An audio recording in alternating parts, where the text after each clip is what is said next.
West Bengal বোর্ডে class 10-এর Pythagoras থিওরামের একটা problem.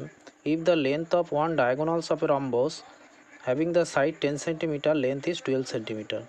তার মানে কী বলেছে এখানে, যে রম্বসের সাইডগুলো প্রত্যেকটার লেন্থ হচ্ছে 10 সেন্টিমিটার, আর একটা ডায়াগোনালসের লেন্থ এখানে বলা রয়েছে, আমরা এখানে লেট করে নিলাম এসি ডায়াগোনালসের লেন্থ হচ্ছে 12 সেন্টিমিটার। তাহলে আমরা কি জানি, রম্বসের যে প্রপার্টিস থেকে জানি যে two diagonals of a rhombus bisect each other by right angle. রম্বসের প্রপার্টিস থেকে আমরা জানি যে রম্বসের ডায়াগোনালগুলো ইচ আদার 90 ডিগ্রি অ্যাঙ্গেলে বাইসেক্ট করে। দ্যাট মিন্স এই যে পয়েন্টে বাইসেক্ট করেছে, এই অ্যাঙ্গেলগুলো প্রত্যেকটা অ্যাঙ্গেলই কী হবে, 90 ডিগ্রি করে হবে।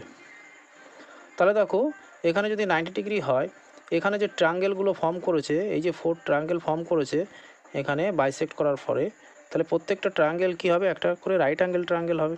তাহলে আমরা এখান থেকে একটা ট্রায়াঙ্গেল নিই এ ও বি। এই যে ট্রায়াঙ্গেলের এও সাইড কত হবে, যেহেতু বাইসেক্ট করেছে দ্যাট মিন্স ইকুয়াল পার্টে ডিভিশন করেছে, তাহলে এসি যদি 12 হয় তাহলে এও ইজ ইকুয়াল টু কত হবে, 6 সেন্টিমিটার হবে, হাফ হয়ে যাবে। তাহলে আমরা ট্রায়াঙ্গেল এখান থেকে এ ও বি থেকে যদি আমরা নিই তাহলে কী হবে, এইটা যদি রাইট অ্যাঙ্গেল হয়, এটা যদি 90 ডিগ্রি হয়, তাহলে এটার অপোজিট এটা হাইপোটেনিউজ হবে। পিথাগোরাস থিওরাম যদি অ্যাপ্লাই করি তাহলে এখান থেকে আমরা লিখতে পারি A B square, that means hypotenuse square is equal to O B square plus O A square, height square plus base square.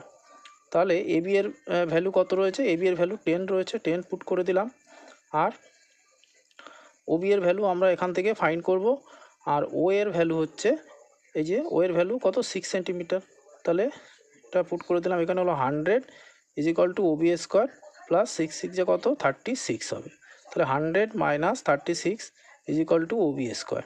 That means এখানে হচ্ছে কত 64 হবে is equal to O B square. That means O B is equal to √64 করলে কত হবে, 8 হয়ে যাবে। তাহলে ও বি লেন্থ আমরা পেয়ে গেলাম, এটা হলো 8 সেন্টিমিটার। তাহলে টোটাল আমাদের বিডি এর লেন্থ কত হবে, BD is equal to 2 into OB. যেহেতু এটা ডায়াগোনালগুলো কী করছে, রাম্বাসের বাইসেক্ট করছে, তাহলে ওবি যদি 8 সেন্টিমিটার হয় তাহলে বিডি ইজ ইকুয়াল টু কী হয়ে যাবে, ওবি ডাবল হয়ে যাবে। তাহলে 2 ইন্টু এখানে 8, দ্যাট মিন্স 16 সেন্টিমিটার। তাহলে বিডি ইজ ইকুয়াল টু ডায়াগোনালের লেন্থ আমরা পেয়ে গেলাম 16 সেন্টিমিটার।